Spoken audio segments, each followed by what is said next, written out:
Los dedos de la mujer temblaban mientras apretaban el teléfono. Sus ojos recorrían el parque con desconfianza. Una mezcla de ansiedad y sospecha la envolvía. Estaba hablando con el operador. Cada palabra que salía de su boca reflejaba más certeza de que había algo incorrecto con ese joven que se encontraba allí, en un parque público, disfrutando de una tarde tranquila.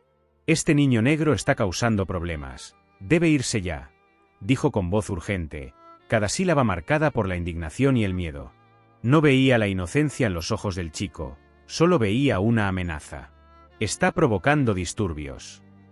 Mientras tanto, Jeremías estaba a unos metros de distancia, sin saber que la tormenta ya se había desatado sobre él. La camioneta llegó de repente, deteniéndose con un chirrido que rompió el aire tranquilo del parque. La atención de todos se desvió hacia el vehículo, que parecía irrumpir con fuerza en la escena. De su interior salió una mujer de postura firme, con el rostro enmascarado por una rabia contenida. Su figura imponente iluminó el lugar, y el silencio se instaló, como si el aire mismo se hubiera detenido. Era la alcaldesa de la ciudad, Angela Thompson, quien caminaba con pasos resueltos hacia el centro del conflicto. Jeremías no la vio de inmediato. Su mente estaba llena de confusión, de la sensación de que algo muy malo se estaba desmoronando a su alrededor. Pero cuando la figura de la alcaldesa apareció, algo cambió en el aire. Sara, la mujer que había hecho la denuncia, dio un paso atrás, su rostro pálido de shock. La incredulidad se reflejaba en sus ojos cuando finalmente reconoció a la mujer que se acercaba con una autoridad inquebrantable. «Ese alborotador del que estás hablando, Sara», dijo la alcaldesa con voz baja pero firme, cortando la tensión que flotaba entre ellos. «Es mi hijo». El mundo de Sara se desmoronó en ese instante. El error que acababa de cometer, acusar injustamente a un joven solo por su color de piel, se extendía más allá de cualquier frontera de la comunidad. La revelación cayó como una bomba, y con ella, la certeza de que las consecuencias de sus acciones serían mucho mayores de lo que ella había anticipado. El aire estaba denso.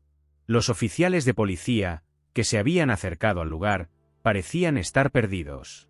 Habían llegado en patrullas, con sus luces azules y rojas parpadeando, creando una atmósfera inquietante y llena de incertidumbre. Jeremías, parado allí, completamente inmóvil, sentía como su corazón latía con fuerza, como si quisiera salir de su pecho.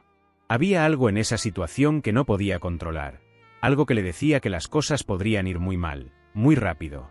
La alcaldesa no tardó en tomar el mando. Su presencia era como un muro de determinación que imponía respeto. Se acercó con calma, observando detenidamente a los oficiales, a la multitud, y finalmente posó sus ojos en Jeremías. En sus ojos, él vio un destello de comprensión, de apoyo. Un alivio lo invadió, pero también la incertidumbre de saber que esta situación, por muy bien que estuviera resolviéndose, ya no sería la misma. Sara, aún atónita, intentó justificar su acción, pero las palabras se le atascaban en la garganta. Su rostro, antes lleno de acusación, se tornó ahora rojo de vergüenza. La alcaldesa, sin perder la compostura, giró hacia los oficiales, exigiendo respuestas. «¿Qué está pasando aquí?», preguntó, su voz como un filo cortante. «¿Por qué este joven está siendo tratado como una amenaza solo por estar en un parque público?». Los oficiales vacilaron, sus respuestas se tornaron torpes. El tono de la alcaldesa, a pesar de ser firme, era claro. Ella no estaba dispuesta a tolerar la injusticia. Todos en el parque sentían el peso de su autoridad, como si las mismas bases de la ley estuvieran siendo puestas a prueba. El oficial más alto, visiblemente incomodado, comenzó a tambalear en su respuesta. Sabía que algo no encajaba, pero el miedo a enfrentar a la alcaldesa lo mantenía en silencio. Observó a su compañero, como buscando alguna señal de apoyo, pero el segundo oficial no ofreció más que un leve asentimiento.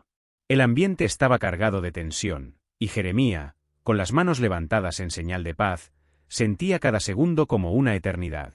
Los murmullos de la multitud, que se había ido reuniendo poco a poco, aumentaban. Los espectadores grababan con sus teléfonos, y Jeremías no podía evitar sentir que, incluso si todo se resolvía en ese momento, las imágenes de esa escena seguirían su vida para siempre en las redes sociales. Un momento que quedaría marcado por la humillación y el miedo. La alcaldesa, al ver la vacilación de los oficiales, no dudó en tomar la palabra una vez más. Con su mirada fija en los policías, Le recordó a todos lo que realmente estaba en juego. Cuando tratamos a las personas como si fueran sospechosas solo por su color de piel, estamos fallando como sociedad, dijo con firmeza. Este joven, como cualquier otro, tiene el derecho de estar aquí, en este parque, sin ser criminalizado. La mirada de Sarah, que antes había sido acusadora, se transformó en una mezcla de sorpresa y arrepentimiento. Estaba claro que nunca había considerado las consecuencias de sus palabras, ni de sus prejuicios, hasta ese mismo momento. La alcaldesa se volvió hacia Jeremía, su rostro suavizándose. ¿Estás bien, hijo?, preguntó, con una ternura que contrastaba con la dureza de la situación. Jeremía asintió con la cabeza, aunque en su pecho seguía latiendo un nudo de miedo. El alivio de ver a su madre, de saber que estaba allí para protegerlo, era innegable. Pero también sabía que este momento, por más que terminara bien, dejaría una marca profunda en su vida. Con la tensión palpable en el aire, la alcaldesa Thompson no se dejó intimidar. Sus palabras resonaron con una fuerza que hacía eco no solo en el parque, sino también en los corazones de aquellos que presenciaban la escena. Mientras la multitud observaba, algunos con expresiones de incredulidad, otros con una leve esperanza, la alcaldesa dio un paso decisivo hacia los oficiales. ¿Realmente creen que un niño negro está fuera de lugar en un parque público?, preguntó, sus ojos fijos en ellos como si estuviera evaluando cada palabra, cada gesto, de aquellos que vestían el uniforme que, teóricamente, debía representar la justicia. Los oficiales, que antes habían mostrado una seguridad que casi rayaba en la arrogancia, ahora parecían más pequeños, más vulnerables. Sus ojos buscaban la aprobación del uno al otro, pero ya era tarde. La alcaldesa había puesto en evidencia la fragilidad de sus suposiciones, las dudas que ellos mismos no habían considerado. La mirada de la multitud, expectante, hacía aún más incómoda la situación para ellos. En ese instante, una gran lección se estaba enseñando no solo a los policías, sino a todos los que estaban presentes. La alcaldesa no solo estaba defendiendo a su hijo, estaba defendiendo a todos los jóvenes que, como él, a menudo son objeto de prejuicios injustos, solo por su apariencia.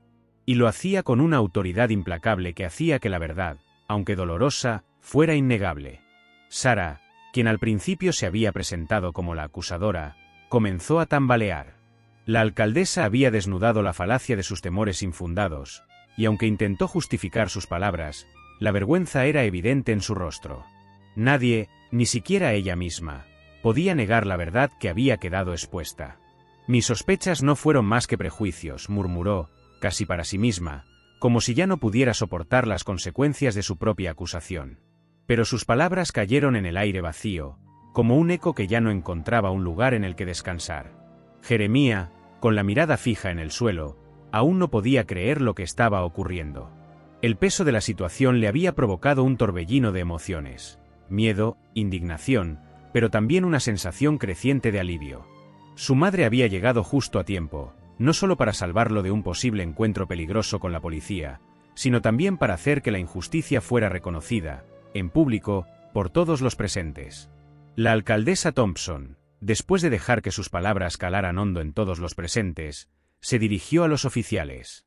Su voz, que antes había sido firme, ahora estaba cargada de una mezcla de frustración y desaprobación, como si ya no estuviera dispuesta a tolerar más injusticias, ni siquiera en los pequeños gestos que muchos considerarían insignificantes.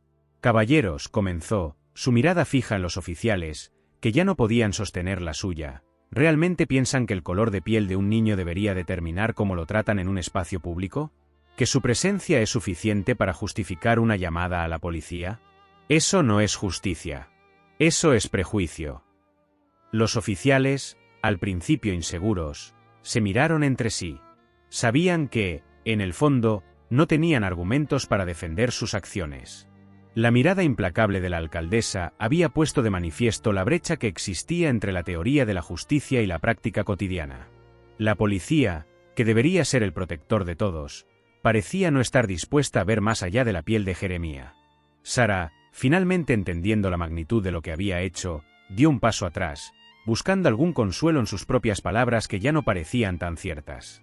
Su rostro había perdido la confianza que al principio mostraba. Estaba rota por la realidad de su error, un error que, lamentablemente, no podía deshacer. Pero su error, aunque personal, representaba un problema más grande, algo más profundo que una simple mala interpretación, un sistema de creencias que criminalizaba a personas por el solo hecho de no encajar en los estereotipos. Jeremía, en ese momento, no podía dejar de pensar en lo que acababa de vivir. El miedo, la incomodidad, la ansiedad. Sabía que no todas las historias terminaban como la suya, que no todos los niños en su situación tendrían la misma suerte o el mismo apoyo. Pero, por un instante, algo dentro del cambió. No solo había sido defendido, sino que, de alguna manera, había sido visto. Visto como una persona, no como una amenaza. La alcaldesa se giró hacia Jeremía, colocó una mano protectora sobre su hombro y le susurró algo que él nunca olvidaría. «Hijo, estás bien. Esto no es tu culpa. La lucha no ha terminado, pero hoy hemos dado un paso más». Las palabras de su madre lo llenaron de un alivio profundo, pero también de una nueva determinación. A partir de ese momento, Jeremía sabía que su voz, su historia, tendría que ser escuchada. No solo para él, sino para todos aquellos que no tenían la misma oportunidad de ser defendidos, de ser vistos con humanidad. Con el paso de los días, la historia de Jeremía comenzó a circular por la comunidad. No solo se hablaba del incidente en Oak Park, sino de lo que este incidente representaba. Muchos comenzaron a cuestionarse: ¿cuántos otros jóvenes negros habían vivido algo similar sin que nadie se diera cuenta? ¿Cuántos otros habían sido criminalizados solo por estar en un lugar público, por no encajar en el perfil de lo que la sociedad consideraba normal? La alcaldesa Thompson, visiblemente afectada por lo ocurrido, se comprometió a tomar medidas concretas. No solo para proteger a su hijo, sino para garantizar que situaciones como esta no se repitieran. Se organizó un programa de sensibilización para los oficiales de policía, uno que abordara directamente los prejuicios implícitos que todos, incluso aquellos que trabajan en la ley, pueden tener. La comunidad empezó a involucrarse en una serie de charlas y talleres, buscando maneras de erradicar el racismo sistémico que aún persistía en su ciudad. Las pequeñas acciones, las pequeñas decisiones, comenzaron a sumar. Se estableció un centro de apoyo para jóvenes que habían sido víctimas de discriminación. Los negocios locales mostraron más apoyo a las comunidades marginadas. Y, en Oak Park, surgió un mural que celebraba la diversidad, en honor a la memoria de Keon Harold, el líder de derechos civiles local que había luchado por un mundo más justo. Jeremía, a pesar de todo lo que había vivido, empezó a ver el futuro con una nueva perspectiva. Su madre le recordó constantemente que, aunque la batalla por la igualdad y la justicia era larga y compleja, él no debía rendirse. En su escuela, los compañeros de clase comenzaron a verlo como un líder, un portavoz de aquellos que, como él, habían sido injustamente señalados. A pesar de la vergüenza inicial, Jeremía había ganado algo mucho más importante: una comprensión profunda de su propio valor y una convicción renovada de que las historias de las personas negras deben ser escuchadas. Sabía que no podía cambiar lo ocurrido, pero sí podía cambiar la manera en que el mundo lo veía. Y eso, en última instancia, era lo que importaba. La alcaldesa, por su parte, continuó abogando por una reforma profunda en las instituciones de su ciudad. Sabía que un solo incidente no podía definir el cambio, pero también sabía que cada paso dado hacia la equidad era un paso en la dirección correcta. Para ella, la lucha no terminaba con la resolución del caso de su hijo, sino que era un esfuerzo continuo por crear una comunidad en la que todos tuvieran la misma oportunidad de vivir sin miedo, sin prejuicios, y sin ser tratados como criminales por el simple hecho de ser quienes son. «Este es solo el comienzo», le dijo una tarde a Jeremía, mientras caminaban por las calles de la ciudad. «No dejes que el mundo te haga olvidar quién eres y lo que mereces». Y aunque el camino por delante seguiría siendo difícil, Jeremía sabía que ya no estaba solo. La comunidad, su madre, y, lo más importante, él mismo, estaban listos para seguir luchando, para seguir cambiando, para seguir escribiendo su propia historia.